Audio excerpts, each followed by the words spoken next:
콩콩 할미의 성경 이야기. 베들레헴의 마구간. 요셉과 마리아는 훌륭한 아기가 태어나기만을 손꼽아 기다리고 있었어요. 마리아는 이 세상에 어떤 어머니보다 더 좋은 엄마가 되게 해달라고 하나님께 열심히 기도하고 있었지요. 그런데 어느 날 아침이었어요. 가이사 아구스도의 칙령이다. 모든 국민들은 즉시 고향으로 돌아가서 호적을 정리하라. 번쩍거리는 갑옷을 입은 로마 군인들이 황제의 명령을 따라 인구 조사를 해야 한다고 외치고 다니는 게 아니겠어요. 큰일이네. 우리 고향은 여기서 수십 리나 떨어져 있는 베들레헴이잖아. 어떡해요, 요셉. 조금 있으면 아기가 태어날 텐데요. 제가 그 먼 길을 여행할 수 있을까요? 요셉과 마리아는 걱정이 되었지만 하나님의 돌보심을 믿고 아기를 낳기 전에 서둘러서 베들레헴을 향하여 여행을 떠나기로 했어요. 수많은 사람들이 제각각 호적을 정리하기 위해 여행길에 올랐기 때문에 길은 무척이나 북적거렸지요. 다리 아파. 엄마, 아빠, 조금만 우리 쉬었다 가면 안 돼요? 나도. 너무 힘들다. 응? 안 돼. 이렇게 늦게 가다간 여관방을 놓치고 말아. 그러니까 빨리 가자고. 어서 가. 사람들은 한 걸음이라도 앞서가려고 걸음을 재촉했어요. 몸이 무거운 마리아는 자연히 뒤처질 수밖에 없었지요. 마리아, 힘들지 않소? 괜찮겠소? 요셉은 같은 질문을 계속하며 마리아를 보살폈어요. 아직은 괜찮은 것 같아요. 요셉, 아직도 멀었나요? 이제는 그리 멀지 않았소. 드디어 어두움이 온 누리를 덮일 무렵 가까운 곳에서 희미한 불빛이 보이기 시작했어요. 우와, 베들레헴이다. 마리아, 드디어 우리 고향 베들레헴에 도착했소. 감사합니다, 주님. 마리아와 요셉은 안도의 한숨을 내쉬며 마을로 들어가서 여관방을 찾아갔어요. 하지만 많은 사람들이 먼저 와 있어서 이미 여관은 가득 차고 빈 방은 남아있질 않았지 보여요. 요셉은 다급해진 마음으로 집집마다 문을 두드렸어요. 여보세요? 빈 방 있습니까? 제 아내가 아기를 낳으려고 해요. 좀 도와주세요. 여관집 주인은 마리아의 힘들어하는 모습을 보고 안타까운 생각이 들었어요. 거참 안 됐네요. 빈 방이 없는데 어쩌나. 혹시 마구간이라도 괜찮다면 그것을 안내해드리리다. 요셉과 마리아는 마구간으로 들어갔어요. 귀귀한 냄새가 났지만 잠시라도 쉴 수 있는 곳이 생겼다는 기쁨에 오히려 감사한 마음이 먼저 들었지요. 마리아, 여기에 깨끗한 짚이 아주 많이 있구려. 이것을 깔면 아주 푹신한 잠자리가 될 것 같소. 어머나, 요셉, 이 말고이 좀 보세요. 아기를 눕혀놓으면 정말 좋을 것 같지요? 그때 마구간을 지키고 있던 개와 말과 양 그리고 닭과 소들은 일제히 일어나 소리를 질렀어요.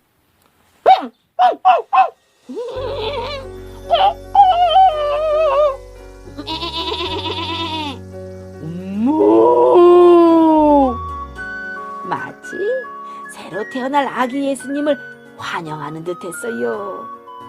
비록 화려한 이불도 없었고 멋진 궁전에서 울려 퍼지는 나팔 소리도 들리지 않았지만 수천 년 동안 기다리던 아기는 이제 곧 태어날 준비가 다 되었지요. 마리아는 그날 밤에 하나님의 은혜로 아기 예수님을 낳았어요. 아름답고 환한 별 하나가 여관집 주위를 반짝반짝 비추는 동안 낡고 초라한 마국간에서는 이 세상을 죄에서 구원해 주실 아기 예수님이 태어나셨지요.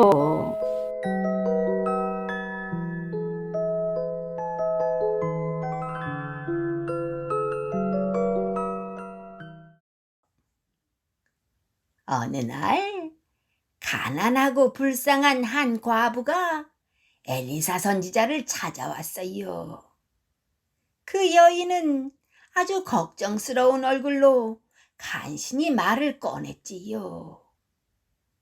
저 엘리사 선지자님, 저의 남편이 병이 들어서 많은 빚을 남겨놓고 일찍 세상을 떠났습니다.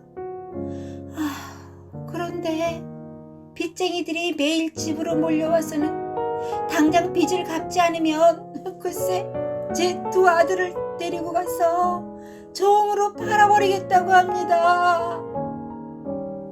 불쌍한 여인은 훌쩍훌쩍 울기 시작했어요. 선지자님, 저를 좀 도와주세요. 어떻게 하면 좋을지 몰라서 무조건 이렇게 선지자님을 찾아왔습니다. 무슨 좋은 방법이 없을까요? 허흠, 참으로 사정이 딱하게 됐구려. 혹시 집에 무엇이라도 좀 쓸만한 게 남아있는 것이 있습니까? 그게 빚쟁이들이 돈이 될 만한 것은 이미 다 가져가 버려서 저희 집에 남아있는 것이라고는 달랑 기름 한 병밖에 없습니다. 그것도 다 먹고 몇 방울 안 남았습니다.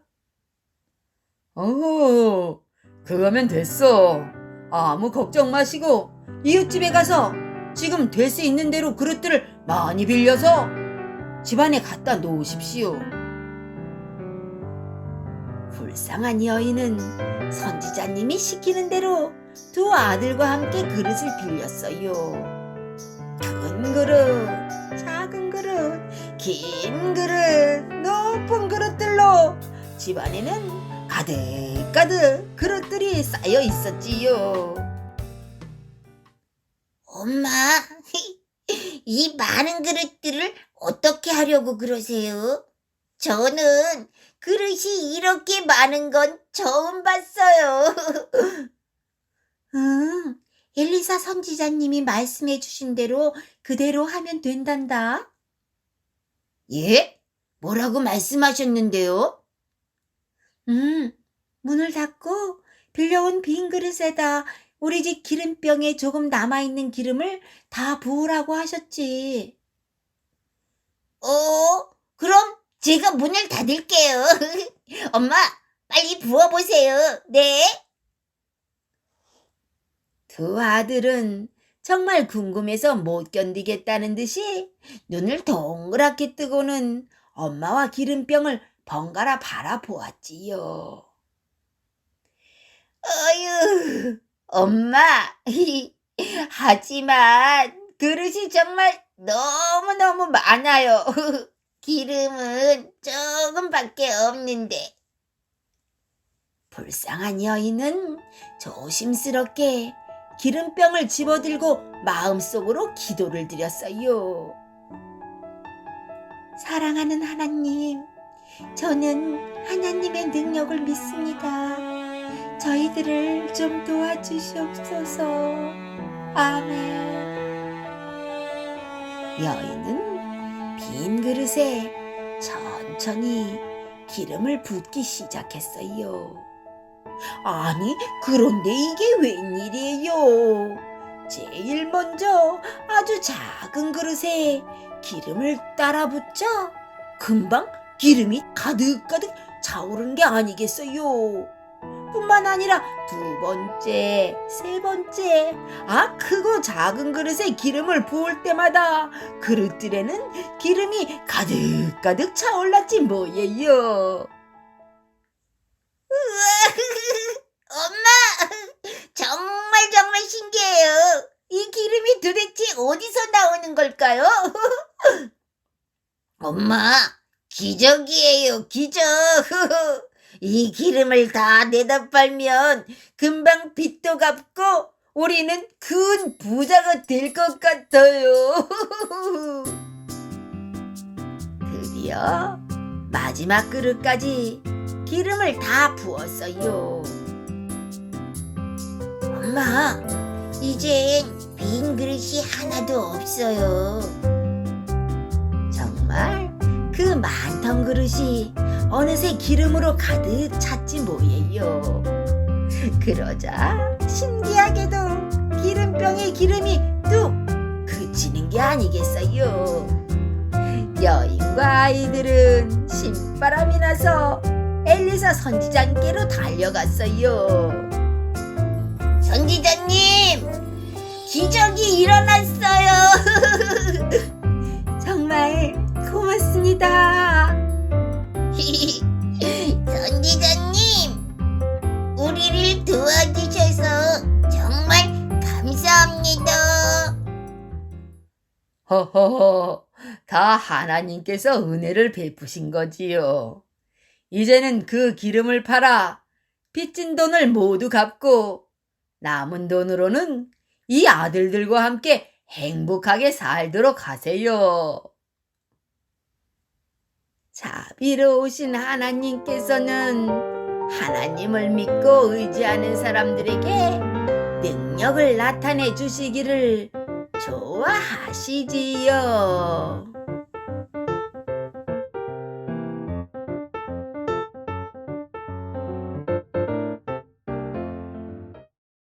열 명의 문둥병자들이 가족들과 떨어져서 거지처럼 살고 있었어요. 사람들은 문둥병에 걸려있는 병자들을 아주 싫어했지요. 동네 꼬마들까지도 문둥병자를 보면 마구 놀려대면서 돌을 던졌지 뭐예요. 야, 저기 문둥이다. 히히, 문둥병자야. 아이, 더러워. 저리 가라고. 여기로 오면 안 돼. 그러던 어느 날이었어요. 10명의 문둥병자들은 말씀을 전하시는 예수님을 보게 되었어요. 저기 저분이 예수님이셔. 글쎄 안진뱅이도 일으키시고 소경의 눈도 번쩍 뜨게 해주셨대. 우와, 그게 정말이야? 그럼 우리 문둥병도 낫게 해주실 수도 있겠네. 맞아, 아마 그럴 거야. 나도 들었어. 그렇다면 우리도 예수님께로 가서 빨리 우리 문둥병을 좀 고쳐달라고 부탁드려보자.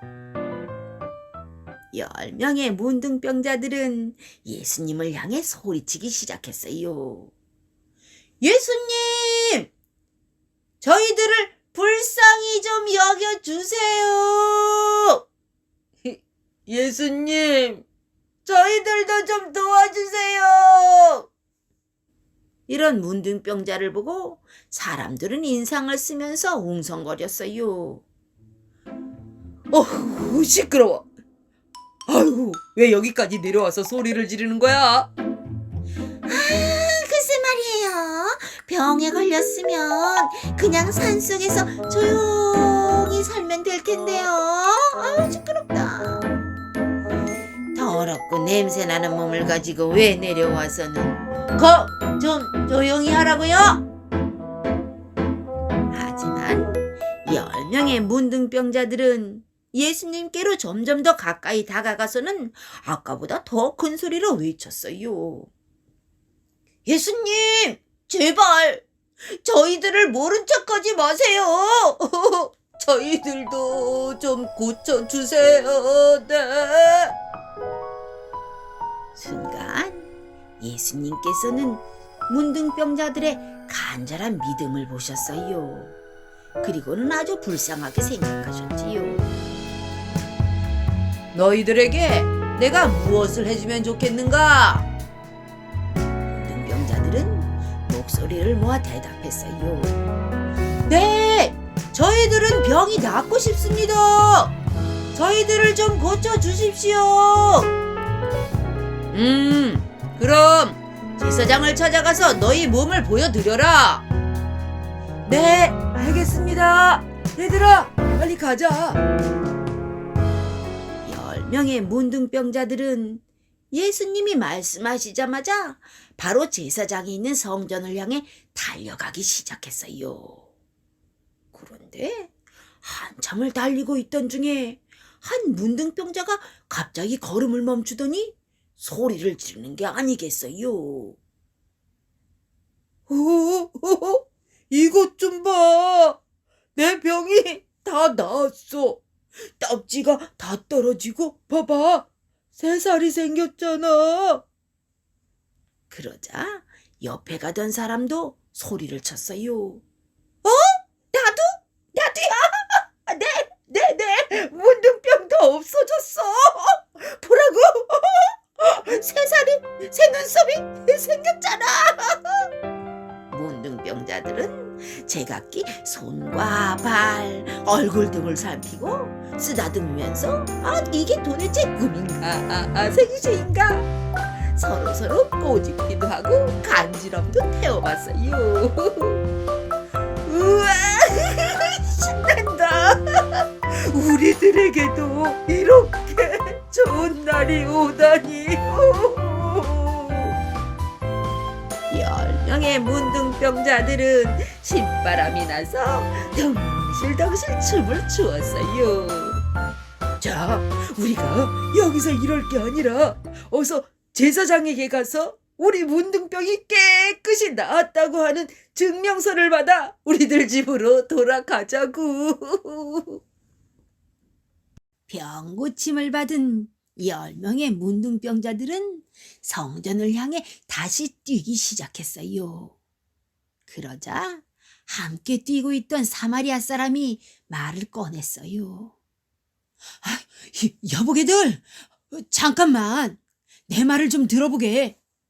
우리 문둥병을 고쳐주신 분이 예수님이 분명한데 우리가 가서 인사를 좀 드려야 하지 않겠는가?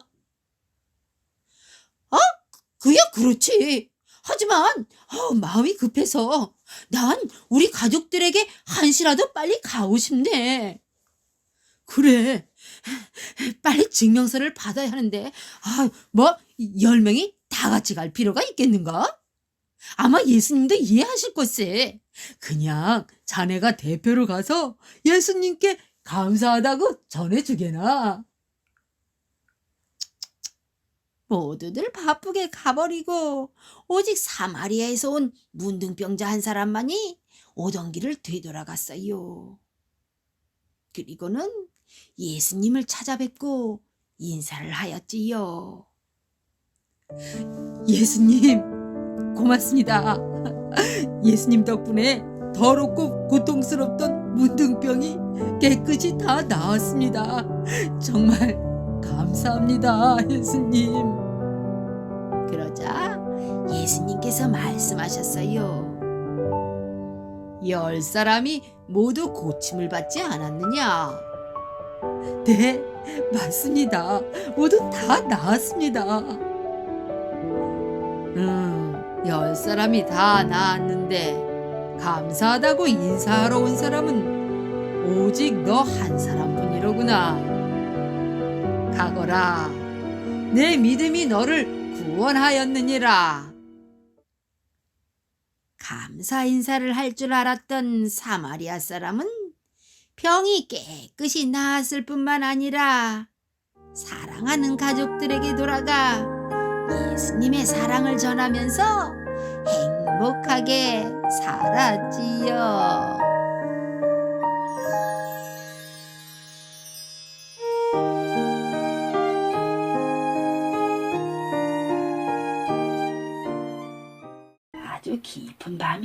있었어요. 예수님께서는 베드로와 야고보, 요한을 데리고 겟세마네 동산으로 기도하러 올라가셨지요. 나의 아버지시여, 될 수만 있으면 이 잔을 내게서 지나가게 하옵소서. 그러나 나의 원대로 마옵시고 아버지의 원대로 하옵소서. 예수님은 내일이면 닥쳐올 무서운 십자가의 고통을 알고 계셨어요. 그래서 무서운 고난을 이길 힘을 달라고 간절하게 기도를 드렸지요. 예수님께서는 제자들도 예수님을 위해 함께 기도해 주기를 원하셨어요. 하지만 세 제자들은 모두 곤히 잠이 들어 있었지 뭐예요. 너희는 1시간도 나와 함께 깨어 있을 수 없더냐. 시험에 빠지지 않도록 깨어서 기도하거라.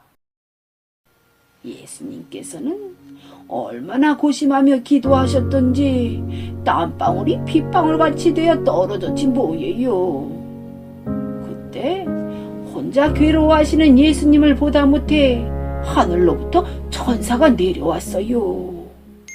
하나님의 아들이시여, 용기를 내십시오. 조금만 참으십시오. 승리는 주님의 것입니다.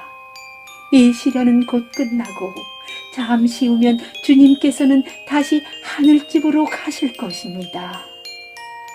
다시 새 힘을 얻으신 예수님께서는 제자들이 누워 잠자고 있는 곳으로 가셨어요.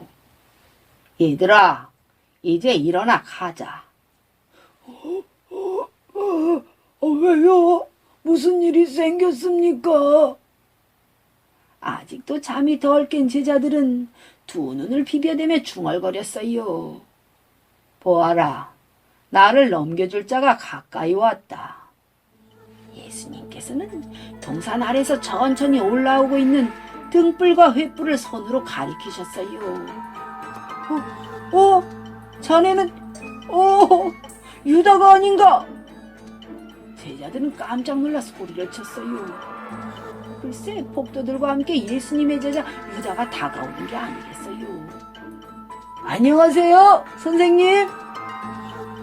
예수님을 바라버린 유다는 인사를 하는 척하면서 칼과 몽둥이를 들고 온 폭도들에게 예수님을 넘겨주겠다는 신호를 보냈어요. 예수님은 아무 말 없이 자신을 잡으러 온 사람들을 따라가셨지요. 사람들은 아무 죄도 없는 예수님을 십자가에 못 박고 조롱하며 놀려댔어요. 하지만 예수님께서는 군인들이 손과 발에 못을 박을 때도 한마디의 불평이나 저주도 원망도 하지 않으셨어요. 오히려 사람들을 위해 기도하셨지요. 아버지, 저 사람들을 용서하여 주옵소서. 그들은 자기들이 무슨 일을 하는지 알지 못하옵니다. 저들을 용서하여 주옵소서. 부디 저들을 용서하여 주소서. 예수님께서는 오직 사랑의 음성으로 저들을 용서하여 주시라는 말을 되풀이하고 또 반복하셨어요. 사랑하는 예수님, 죄송해요. 우리가 해드릴 게 아무것도 없어요. 예수님을 따르던 여인들이 눈물을 흘리며 울었어요. 아이고, 예수님께서 내 병을 고쳐주셨는데 인사도 제대로 못 드렸구먼. 전에 예수님께 병 고침을 받은 사람들은 차마 고개를 들지도 못하고 슬퍼하기만 했어요. 예수님이 우리를 얼마나 귀여워해 주셨는데 왜 저렇게 돌아가셔야 되지요? 재미있는 이야기도 얼마나 많이 해주셨는지 몰라요. 그런데 왜 십자가에 못 박아요? 엄마 아빠의 손을 꼭 잡은 어린이들이 눈물을 뚝뚝 흘리며 물었지요. 하지만 모두가 입을 꾹 다물고 아무 말도 못했어요. 예수님께서는 다 이루었다 하는 말을 외치시고 숨을 거두셨어요. 오, 이분은 정말로 하나님의 아들이셨어. 우리의 죄를 씻어주시려고 예수님이 돌아가셨어요. 우리에게 의를 입혀주시려고 예수님은 돌아가셨어요. 귀하신 피로 우리를 구하셔서 하늘에서 살게 하시려고 예수님이 돌아가셨다네. 사람들은 비로소 죄인들을 구원하시기 위해 십자가에 달려 돌아가신 예수님의 사랑을 깨닫기 시작했지요.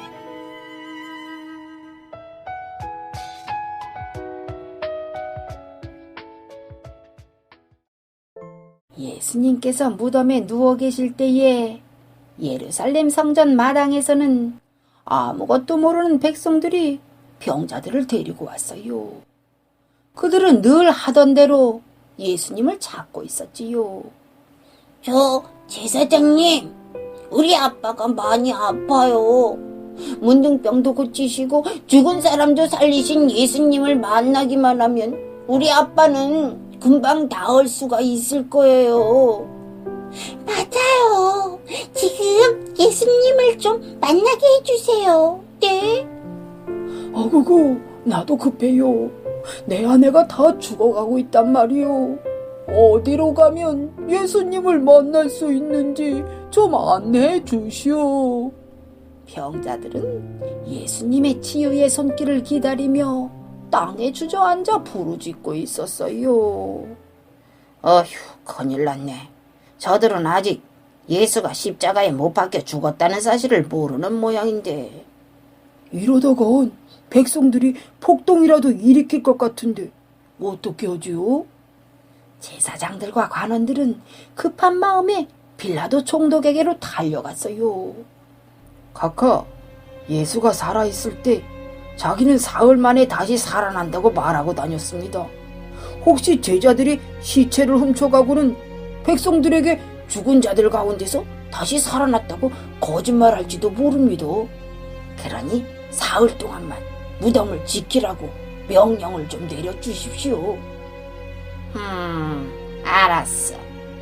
경비병들을 내어줄 테니 잘 지키도록 하시오. 총독의 명령을 따라 예수님의 무덤 주변에는 100명이나 되는 많은 군인들이 배치되었어요. 이제 안심이다. 칼과 창을 들고 군인들이 철통같이 지키고 있으니 아무도 가까이 올 수 없을 거야. 어떻게 해서든지 예수님의 부활을 막아보려는 유대 지도자들 틈에서 악한 사단이 승리의 개가를 부르며 박수를 치고 있었지 뭐예요. 어느덧 안식일도 지나고 예수께서 돌아가신 지 사흘째가 되는 첫날이 되었어요. 바로 동이 트기 직전 가장 어두운 시간이었지요. 예수님께서는 아직도 좁은 무덤 속에 갇혀 계셨고 로마의 군인들은 계속해서 무덤을 지키고 있었지요. 그런데 이게 웬일이에요? 갑자기 땅이 흔들흔들거리더니 빛난 천사들이 하늘로부터 내려와 무덤 주위를 둘러싸는 게 아니겠어요? 지진이다! 지진! 귀신이다! 아니야. 천사들이야. 군인들은 새파랗게 질려 땅에 엎드러졌어요. 저것 좀 봐. 저 무거운 바위 문을 마치 조약돌처럼 쉽게 굴리고 있어. 무덤이 둘로 갈라졌어. 난 무서워서 죽을 것 같아. 꼼짝도 못하겠다. 그때 빛나는 천사가 무덤을 향해 부르는 소리가 들려왔어요. 하나님의 아들이시여 나오소서. 아버지께서 부르십니다. 그러자 예수님께서 영광과 능력으로 부활하셔서 무덤에서 나오시는 게 아니겠어요. 그분은 나는 부활이요 생명이니 나를 믿는 자는 죽어도 살겠고 살아서 나를 믿는 자는 영원히 죽지 아니하리라 라고 선언하셨어요. 사망과 무덤을 정복하신 예수님께서는 땅이 비틀거리고 번개가 번쩍이며 우레와 뇌성이 치는 가운데 당당한 발걸음으로 무덤에서 나오셨지요. 자네도 봤지? 분명히 들었지? 저분은 우리가 십자가에 못 박은 예수라는 그 사람이 틀림이 없어. 잠시 후 하늘의 천사들도 사라지고 예수님의 모습도 보이지 않게 되었어요. 먼 동이 트기 시작하면서 오직 텅 빈 무덤만이 열려진 채로 남아 있었지요. 겨우 정신을 차린 로마 군인들은 간신히 일어나 떨리는 다리를 이끌고 도성으로 달려갔어요. 예수님이 살아나셨어요! 우리가 십자가에 못 박았던 그 예수님이 부활하셨단 말이에요! 예? 아니, 그게 정말이에요? 예. 예수님은 분명히 하나님의 아들이셨어요. 글쎄, 예수께서 무덤에서 나오시는데, 어휴, 천사들이 허리를 굽혀 환영하는 노래를 불렀지 뭐예요. 분명히 우리들 눈으로 보고 귀로 똑똑히 들었어요. 예수님은 다시 살아나셨어요. 로마의 병사들은 만나는 사람들에게 부활의 놀라운 소식을 전하고 또 전했어요. 예수님이 살아나셨대. 만세! 우리 예수님이 죽음을 이기시고 부활하셨대요. 예수님께서는 모든 믿는 자들에게 영원히 살 수 있도록 부활의 소망을 주셨지요.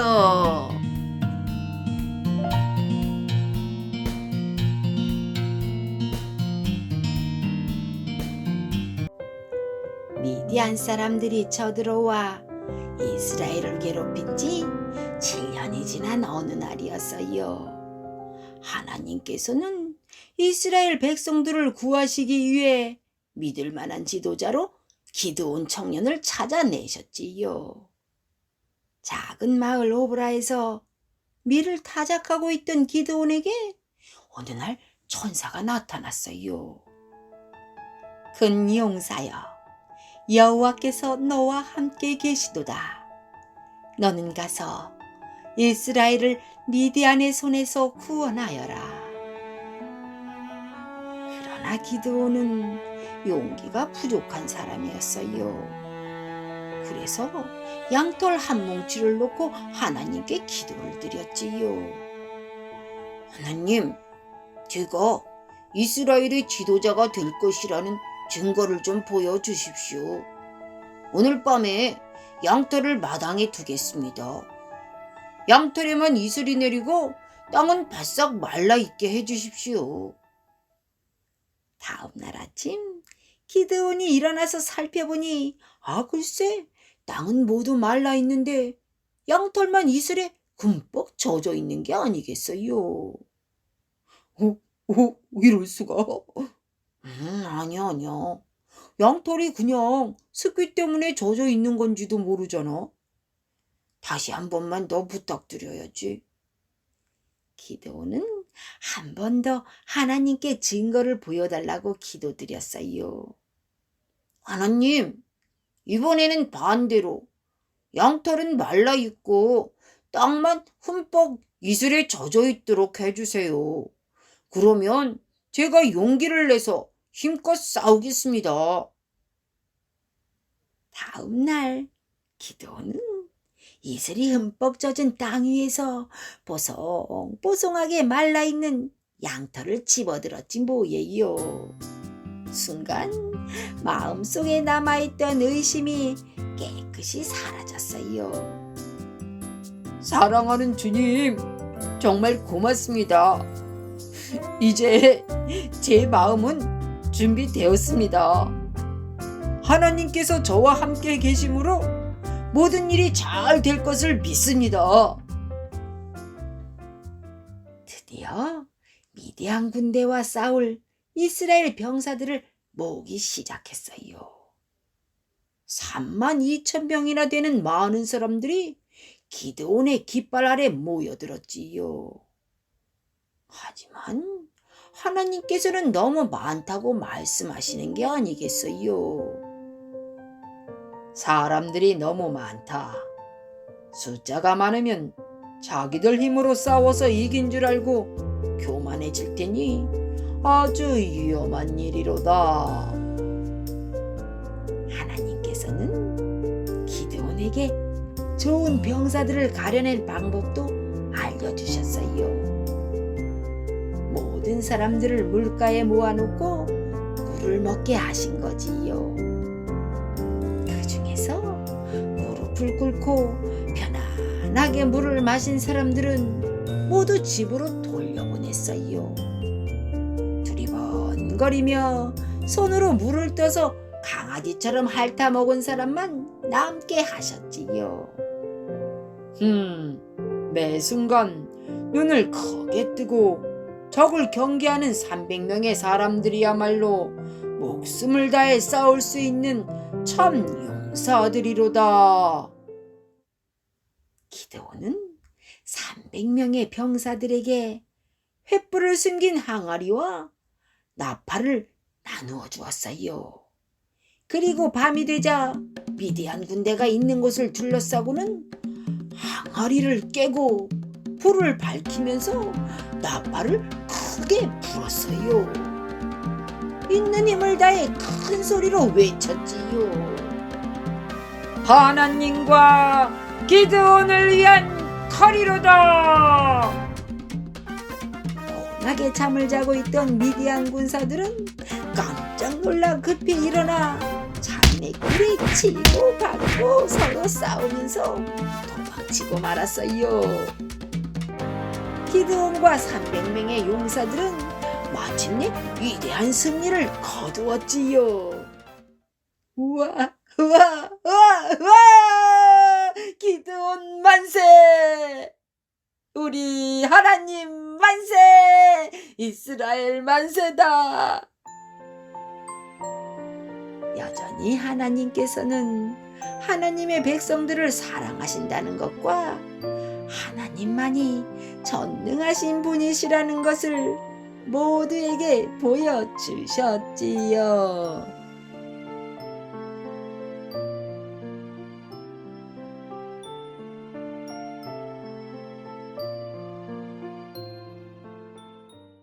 어느 마을에 회당장 야이로가 살고 있었어요. 회당장이란 하나님의 성전에서 예배를 인도하는 사람을 말하지요. 야이로에게는 귀엽고 사랑스러운 딸이 하나 있었어요. 그런데 어느 날 하나밖에 없는 소중한 딸이 병이 나더니 자리에서 일어나질 못하는 거예요.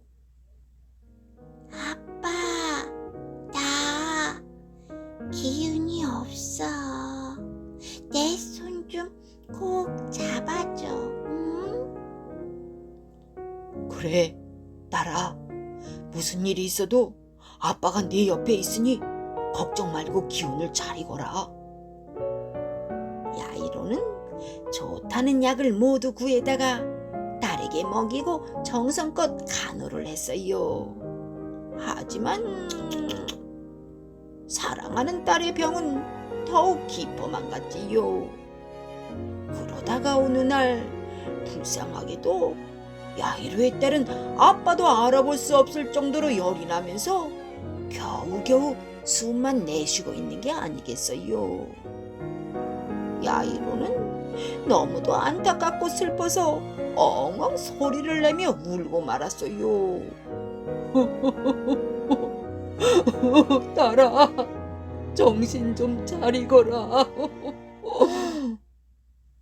그때 이웃집 아주머니가 야이로에게 말했어요. 저 회당장님, 저기 산 너머 마을에 예수님이 와 계신다고 합니다. 혹시 예수님께 말씀드리면 고쳐주실지도. 예? 예수님이시라고요? 지난번에 나인성에서도 죽은 청년을 살려주셨다는 그 예수님 말이신가요? 야이로는 예수님이 계시다는 마을로 단숨에 달려갔어요. 예수님, 저희 하나밖에 없는 딸이 아파서 다 죽어갑니다. 제발 예수님이 오셔서 그의 몸에 손을 좀 얹어주십시오. 그러면 병이 깨끗이 나을 줄로 믿습니다. 지금은 너무 아파서 숨 쉬는 것조차 힘들어합니다. 그러니 제발. 알았어. 어서 갑시다. 예수님은 제자들과 함께 야이로가 살고 있는 마을로 가셨어요. 벌써 소문을 듣고 동네 사람들이 예수님의 얼굴을 한 번이라도 뵙기 위해 길거리에 쭉 나와 있었지요. 저분이 바로 그 유명하신 예수님이시래. 어머머, 어쩜 인자하게도 생기셨네.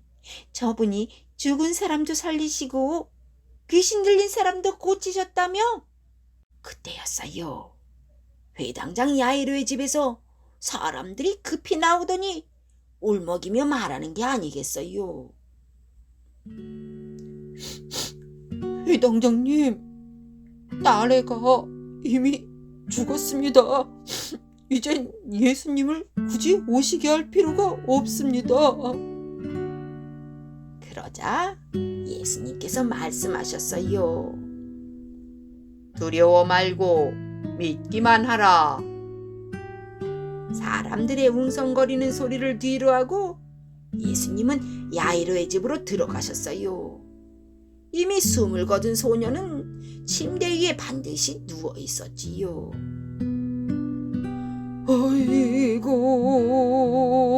아이고, 이제 가면 언제 오나. 아이고.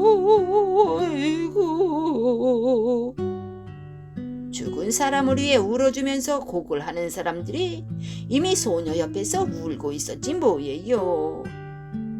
예수님께서 또 말씀하셨어요. 이 소녀는 죽은 것이 아니라 자고 있는 것입니다. 그러니 조용히들 하십시오. 뭐? 잔다고? 우리가 여태까지 지켜보며 곡을 하고 있었는데 지금 무슨 말씀을 하시는지 원? 죽은 아이 보고 잔다니? 죽은 소녀를 위해 울던 사람들은 예수님을 비웃었어요. 그러나 예수님께서는 소녀의 손을 잡아 일으키시며 큰 소리로 말씀하셨어요. 달리다금, 소녀야, 일어나라. 그러자 이게 웬일이에요? 글쎄, 예수님의 말씀이 떨어지자마자 소녀가 반짝하고 눈을 뜨는 게 아니겠어요? 기지개를 쭉 펴며 일어나 앉아 두리번두리번거리지 뭐예요. 우와, 죽은 아이가 살아났다. 예수님이 살리셨어. 분명 죽은 소녀를 일으켜 세우셨다고. 사람들은 깜짝 놀라서 어쩔 줄 몰라 했어요. 아빠, 엄마, 저 이제 하나도 안 아파요. 배고파요. 먹을 것 좀 주세요. 야이로는 예수님께 감사 인사를 했어요. 예수님, 저의 딸을 살려주셔서 고맙습니다. 이 은혜를 무엇으로 갚을 수 있을까요? 정말 감사합니다.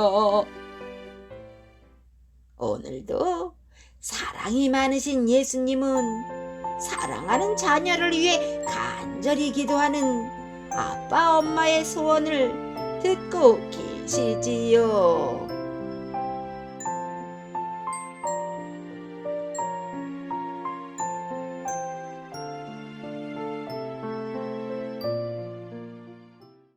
하루는 아브라함이 자기의 믿음직한 종 엘리에셀을 불러 말했어요. 엘리에셀, 내 아들 이삭이 벌써 결혼할 나이가 되었구나. 너는 지금부터 내 고향 하란으로 가서 이삭의 신부감을 좀 찾아서 데리고 오너라. 예, 주인님, 분부대로 하겠습니다.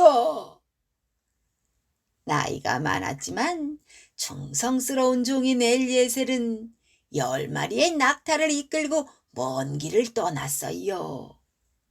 그런데 엘리에셀은 여행을 계속하면서 마음이 점점 불안해지는 것을 느꼈어요. 어떻게 하면 내가 이삭 도련님에게 꼭 맞는 아가씨를 찾을 수 있을까?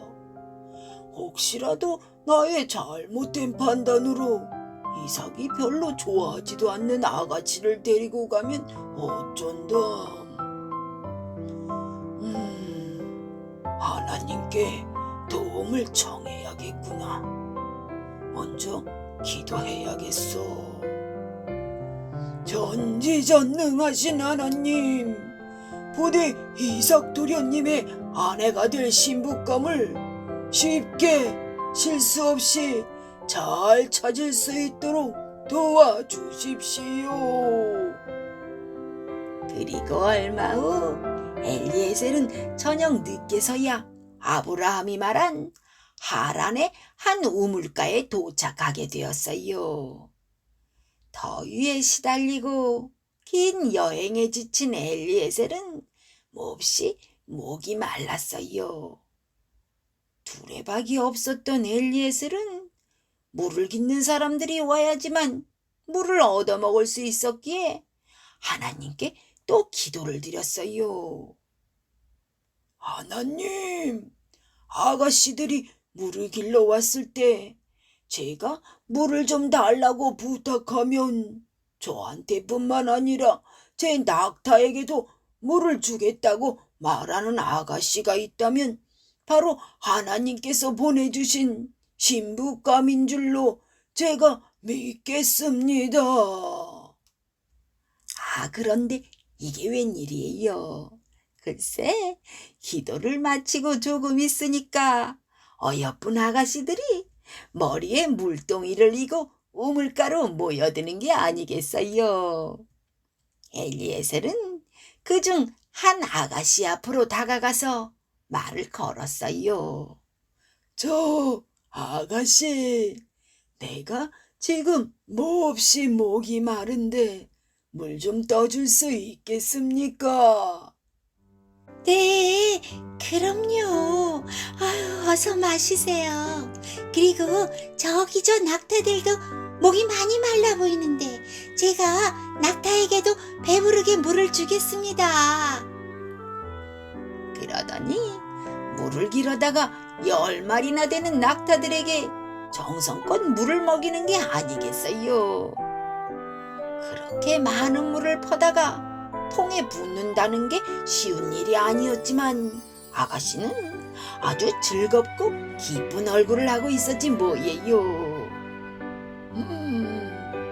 이 아가씨가 도련님의 신부감이 틀림이 없어. 엘리에셀은 그 아가씨가 바로 하나님께서 정해주신 이삭의 신부가 될 사람이라는 걸 한눈에 알아볼 수가 있었어요. 그래서 다시 하나님께 먼저 감사 기도를 드렸어요. 하나님, 감사합니다. 이렇게 순조롭게 이삭 도련님의 신부감을 찾게 해주시다니요. 이 늙은 종의 기도를 들어주셔서 정말 고맙습니다.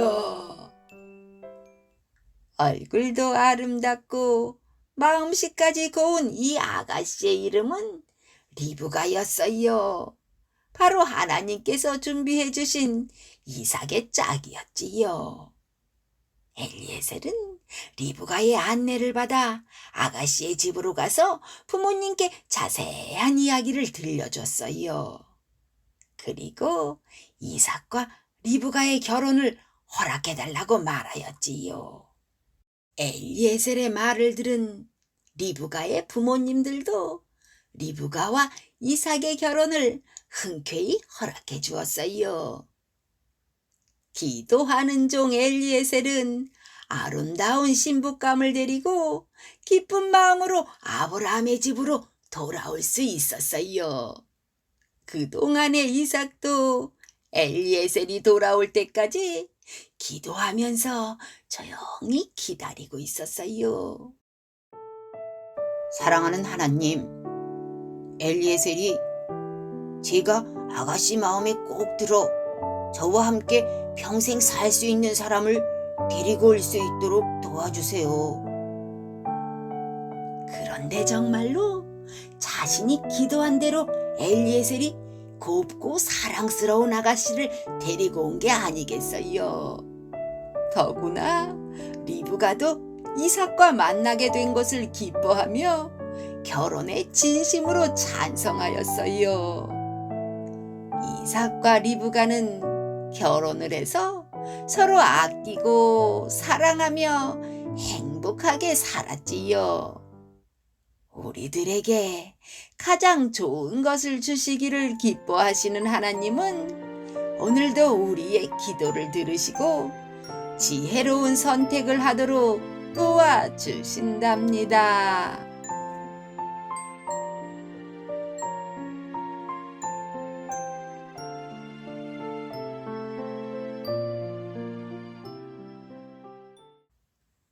여봐라, 내가 새 왕비를 뽑겠노라.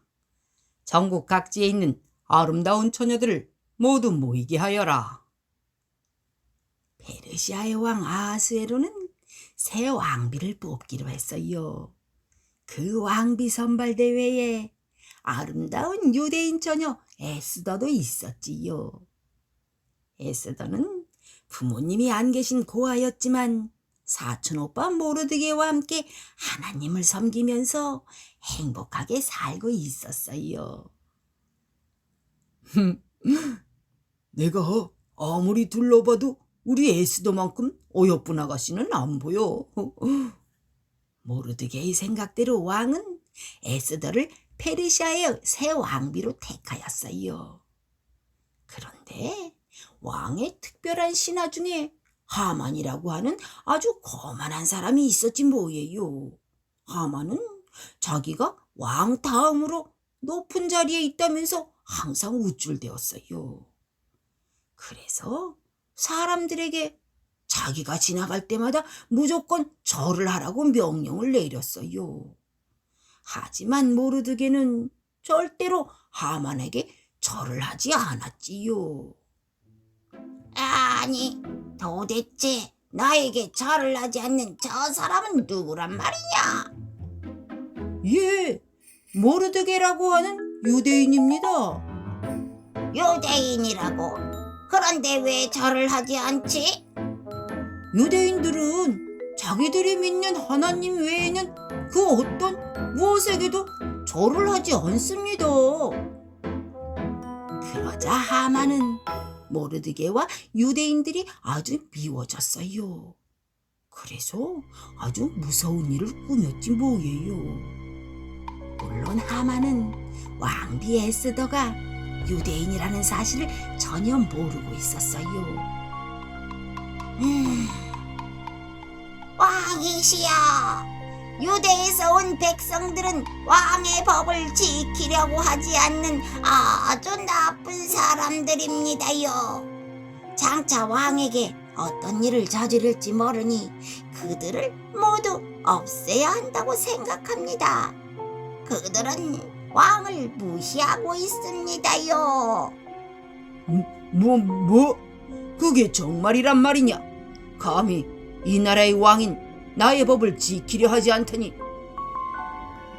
화가 난 왕은 거짓을 말하는 하만에게 속은 것도 모르고 하만의 마음대로 처리해도 좋다고 허락해주고 말았어요.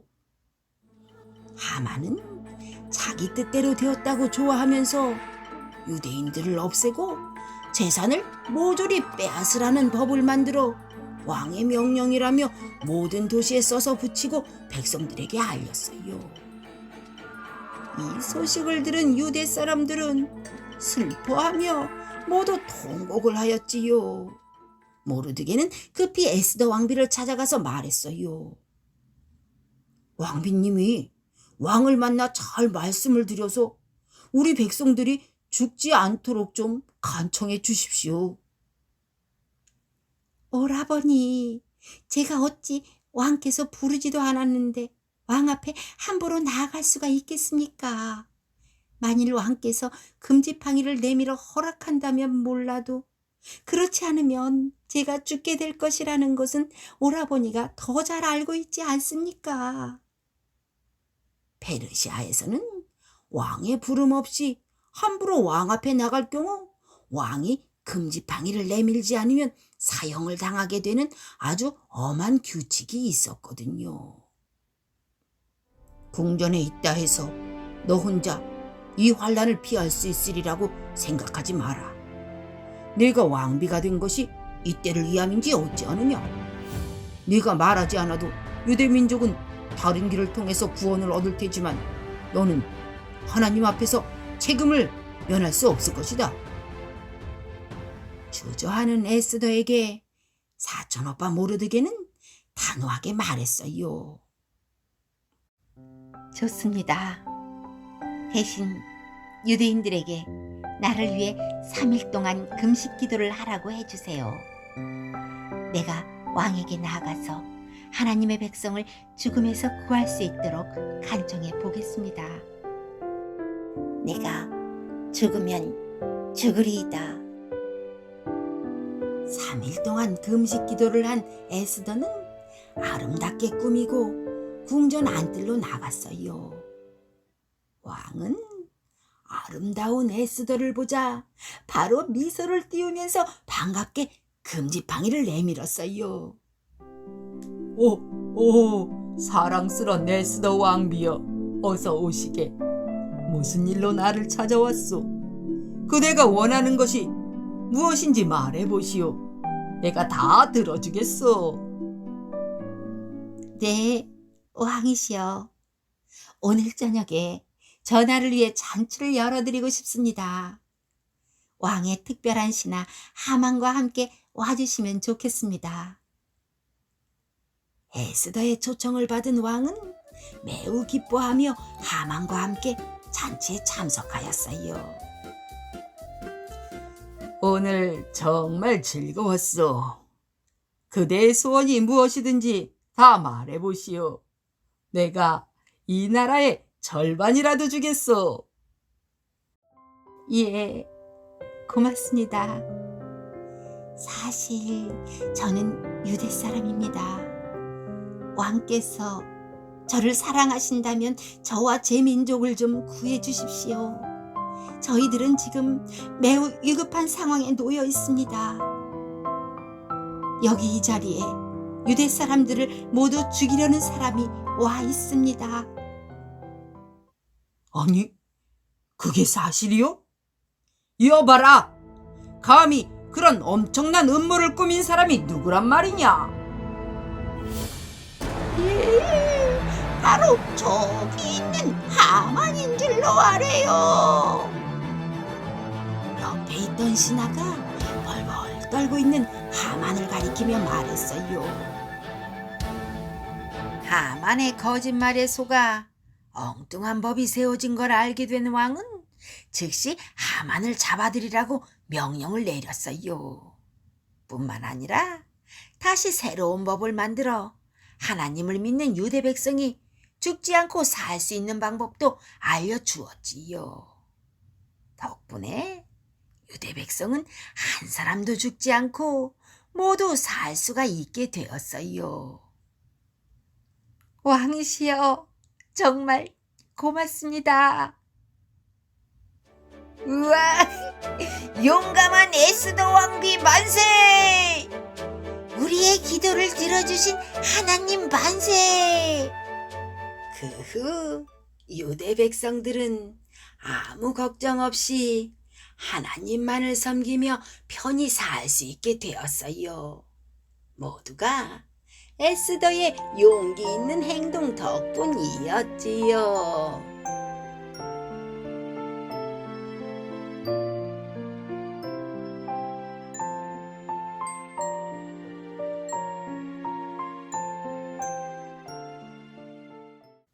유대 나라에 심한 가뭄이 들자 베들레헴에 사는 나오미는 남편 엘리멜렉과 함께 두 아들을 데리고 모압 땅으로 이사를 갔어요.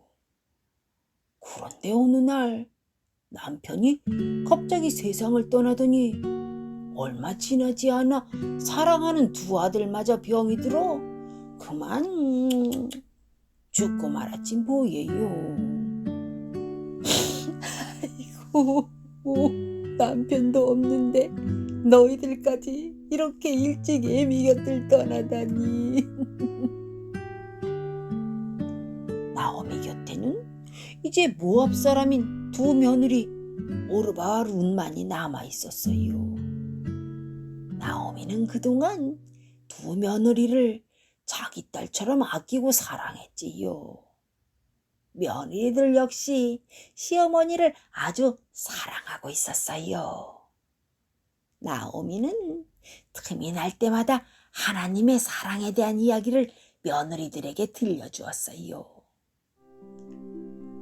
하나님께서는 처음에 이 세상을 아름답게 만드셨단다.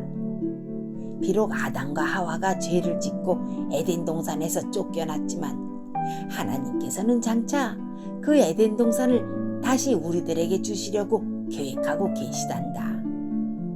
창조주 하나님이 우리를 사랑하시듯 우리도 그분을 사랑하는 것이 마땅하단다.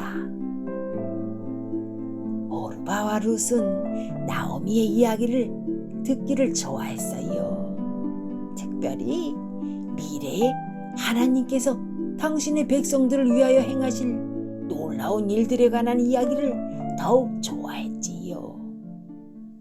그러던 어느 날 나오미는 고향인 베들레헴으로 돌아가기로 결심하고는 마음을 굳게 먹고 두 며느리를 불러서 말했어요. 그동안 나에게 잘해줘서 고맙다. 이제는 너희 고향 부모에게로 돌아가서 좋은 남편을 만나 남은 인생 행복하게 살거라. 그러자 두 며느리가 대답했어요. 우리도 어머니의 나라로 가겠어요. 어머니가 믿는 하나님을 믿으며 함께 살겠어요. 아니다. 너희들의 땅으로 돌아가서 다시 결혼해서 행복하게 살거라. 어서들 가거라. 가. 그럼 어머니의 말씀대로 따르겠습니다. 오르바는 울면서 나오미 곁을 떠나갔어요. 길이 꼬부라진 곳에서 마지막으로 손을 흔들며 오르바는 작별을 했지요. 그러나 룻은 끝까지 돌아갈 생각을 하지 않고 말했어요. 어머니, 제가 비록 모압 사람이지만 어머니 집안으로 시집을 와서 하나님을 믿게 되었고 어머니 때문에 하나님의 사랑을 알게 됐는데 이제 와서 어찌 모압으로 돌아가라고 하십니까? 어머니께서 계시는 곳에 저도 가겠습니다. 어머니의 백성이 곧 저의 백성이고 어머니의 하나님이 저의 하나님이십니다. 나오미는 결국 며느리 룻을 데리고 베들레헴으로 돌아왔어요. 먹을 것이 없어서 떠났던 베들레헴은 이제는 풍년이 들어 헐겁게 익은 곡식으로 가득했지요. 나오미가 돌아왔다. 아유, 잘 오셨어요. 동네 사람들은 나오미와 룻을 반갑게 맞이해 주었어요. 처음에는 사람들이 룻이 모압 사람인 걸 알고는 싫어하기도 했지만 룻이 하나님을 잘 믿고 시어머니를 정성스럽게 모시는 것을 보고 이젠 오히려 입을 모아 룻을 칭찬했어요. 아유, 글쎄, 룻이 시어머니를 모시기 위해 하루 종일 밭에 나가서 이삭을 줍고 다닌대요. 어디 그뿐인 줄 아세요? 우리보다도 더 하나님께 경건하게 예배를 드린다고 합니다. 다행히 그때가 보리를 거두기 시작할 때라 일거리도 쉽게 구할 수 있었고 먹을 양식도 풍부했어요. 룻은 남의 밭에 나가서 보리 이삭을 주어 나오미와 함께 먹고 살았어요. 그 밭의 주인은 바로 아주 재산이 많은 보아스라는 사람이었어요. 하루는 룻이 일하는 모습을 지켜보던 보아스가 룻에게 다가가 말했어요. 힘들 텐데 다른 밭으로 가지 말고 여기서 계속 줍도록 하세요. 내가 일꾼들에게도 일러두었으니 물도 마시면서 마음 놓고 이삭을 주우셔도 됩니다.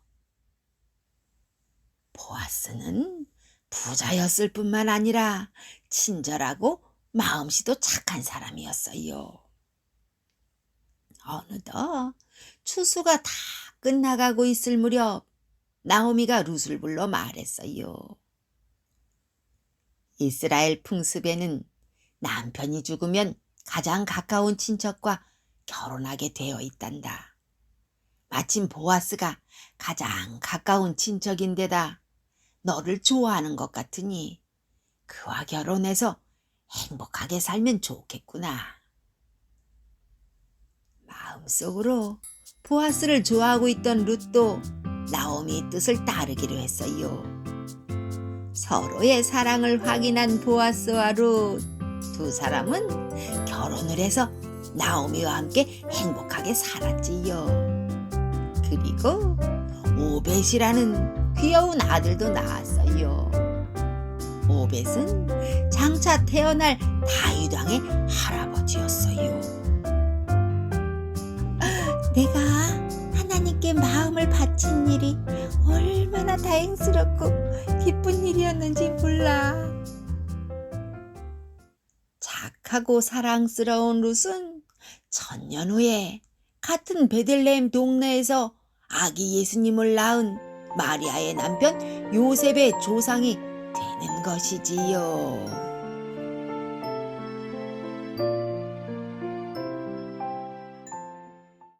홍수 후 1세기가 맞춰질 무렵에 노아의 가족은 수백 가구로 늘어났고 그동안 많은 자손들이 태어났어요.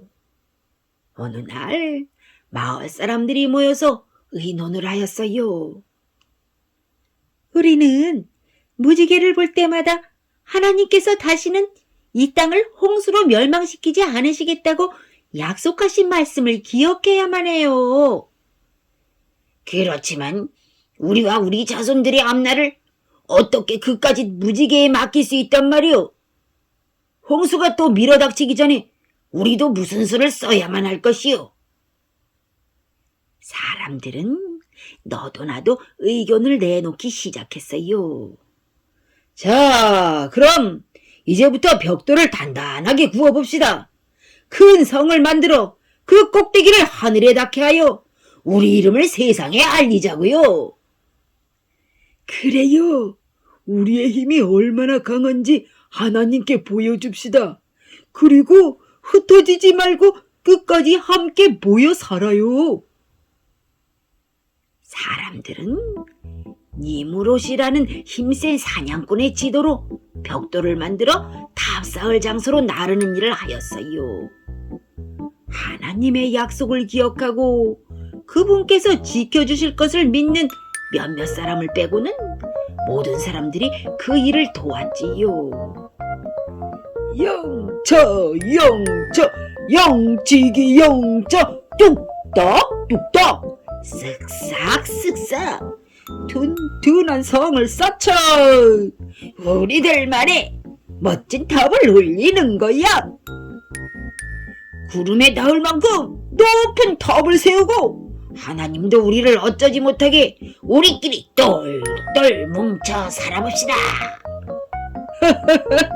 그래 하늘나라에 닿게 높이 높이 쌓아보자고. 사람들은 오랜 시간 동안 많은 힘을 들여 탑을 쌓아갔고 탑은 점점 제 모습을 갖추기 시작했어요. 이 세상에 첫 번째로 세워지는 고층 건물은 날이 가고 달이 갈수록 신할 평지 위에 높이 높이 올라갔지요. 우와, 신난다. 우리들이 쌓은 탑이 점점 높아지고 있어.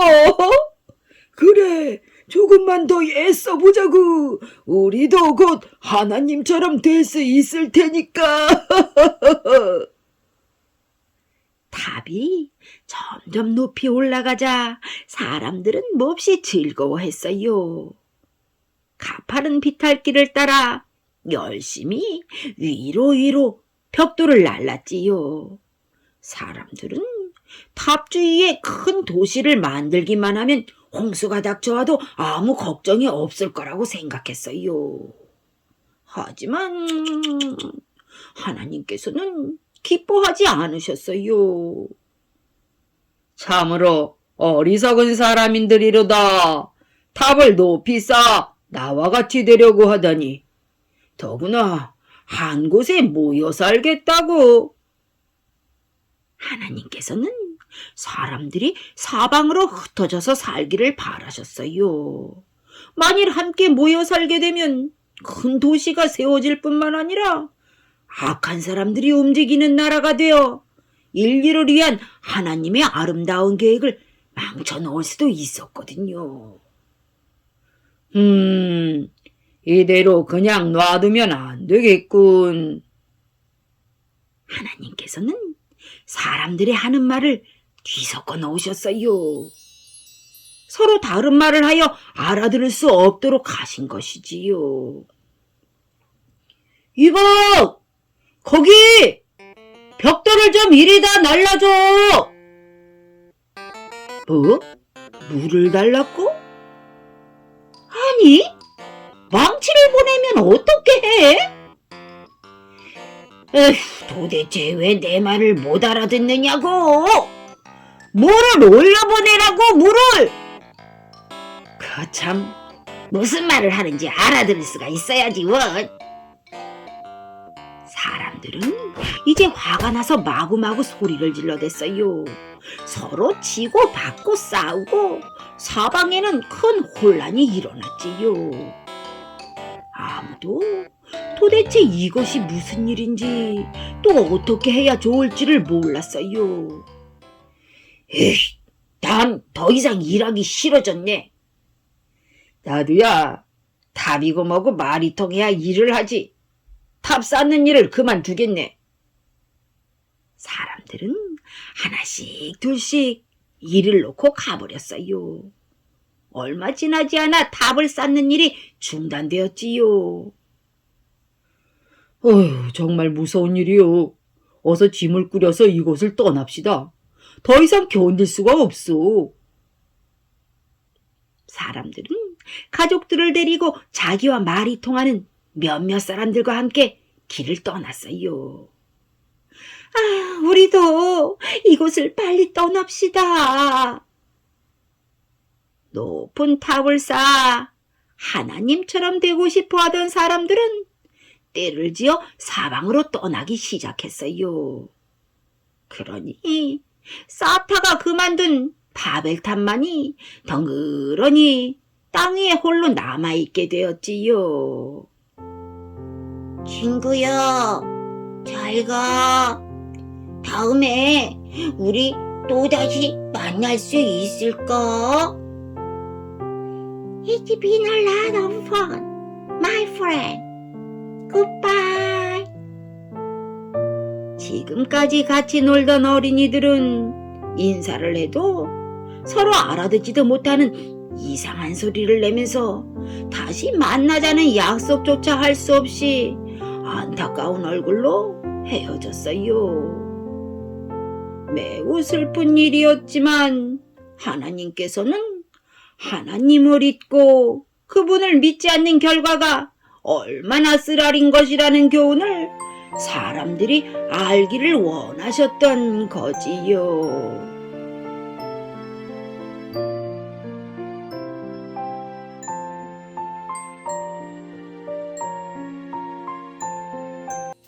유다왕 요시야는 8살 때 왕위에 올랐어요.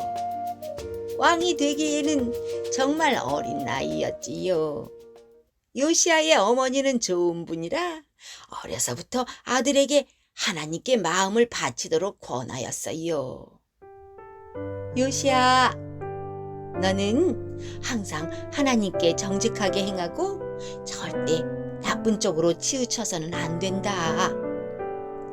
예, 어머니 말씀대로 제 마음을 하나님께 바치고 좌로나 우로나 치우치지 않겠습니다.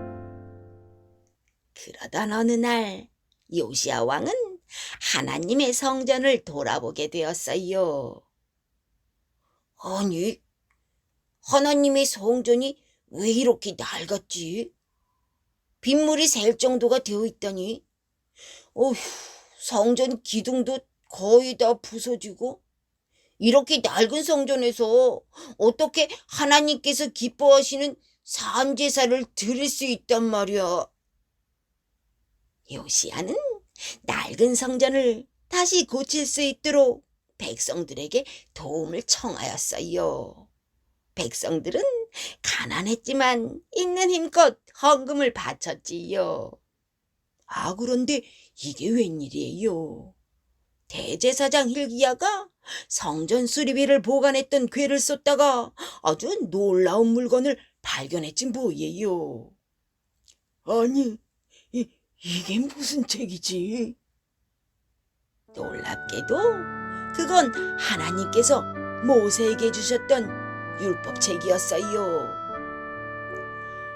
이건 누군가 적군의 손에 빼앗기지 않기 위해서 오래전에 궤 속에 숨겨놓은 게 틀림없어. hil기야는 너무나 감격하여 소리쳤어요. 성전에서 여호와의 율법책을 찾았어. 율법책? 제사장님, 어서 그 율법책을 제게 읽어주십시오. hil기야는 요시야 왕이 시키는 대로 율법책을 읽었어요. 너는 나 외에 다른 신들을 내게 있게 말지니라. 너를 위하여 새긴 우상을 만들지 말라. 너는 너의 하나님 여호와의 이름을 망령되이 일컫지 말라. 안식일을 기억하여 거룩히 지키라. 내 부모를 공경하라. 살인하지 말지니라. 간음하지 말지니라. 도적질하지 말지니라. 거짓 증거하지 말지니라. 탐내지 말지니라. 젊은 요시야 왕은 그것을 들으면서 깊은 감동을 받았어요. 하나님의 율법의 말씀을 들어보니 우리들이 그동안 하나님을 실망시키면서 우리 멋대로 살아왔도다. 하나님의 율법의 말씀대로 살았어야 하는데 날마다 우상을 숭배하면서 살아오다니. 우리나라가 하나님께 벌을 받을까 두렵구나. 그 당시에는 성경을 가지고 있는 집이 없었어요. 다윗의 시와 솔로몬의 잠언 외에는 모세가 쓴 성경밖에 없었고, 심지어는 임금님에게도 성경이 없었어요. 태어나서 처음으로 십계명을 들어보는 요시아의 마음은 마구마구 뛰기 시작했어요. 너희는 가서 나를 위해 하나님께 물어라. 우리 조상들이 여호와 하나님의 말씀을 지키지 아니하고 이 책에 기록된 모든 것을 준행치 아니하였도다. hil기야는 여선지자 훌다에게 물으러 갔어요. 하나님께서 이 나라와 이 백성에게 무서운 심판을 내리실 겁니다. 그 이유가 무엇입니까? 옛날부터 오랫동안 백성들이 하나님을 버리고 각종 우상을 섬기며 귀신들을 섬겼기 때문입니다. 선지자님, 혹시 하나님께서 그 무서운 심판을 언제쯤 내리는지 말씀하셨습니까? 유다가 저지른 죄악 때문에 벌을 받을 것이지만 다행히 요시야 왕이 자기 백성의 죄 때문에 눈물을 흘리고 하나님 앞에 겸손하였으므로 그가 살아있을 동안에는 벌이 내리지 않을 것이라고 말씀하셨습니다. 왕이 보낸 사람들은 돌아가서 요시야 왕에게 모든 사실들을 그대로 전하였어요. 참으로 감사하도다. 지금이라도 늦지 않았으니 백성들로 하여금 율법책에 있는 말씀대로 살도록 해야겠다. 요시야 왕은 예루살렘과 유다의 모든 백성들을 성전으로 불러 모았어요. 백성들이여, 마음을 다하고 성품을 다하여 여호와 하나님을 순종하고 그 계명과 법도와 율례를 지킬 것을 여호와 하나님께 서약합시다. 여호와 하나님만 섬기고 율법책에 있는 말씀대로 따릅시다. 요시야 왕은 태양상을 직접 찍어버렸어요. 여봐라, 저 쇠붙이로 만든 우상들을 모세가 광야에서 금송아지를 없앨 때처럼 가루로 만들어 버리도록 하여라. 그리고 바알신의 제단과 나무로 만든 우상들을 불에 활활 태워서 우상에게 제사했던 사람들의 무덤에 뿌렸어요. 그 후로 유다 백성들도 하나님의 율법대로 살기 위해 각종 우상들을 불사르고 가루로 만들었지요. 백성들이 여호와 하나님께 마음을 돌이키자 요시야 왕은 백성들과 함께 다시 유월절을 지키며 기뻐했답니다.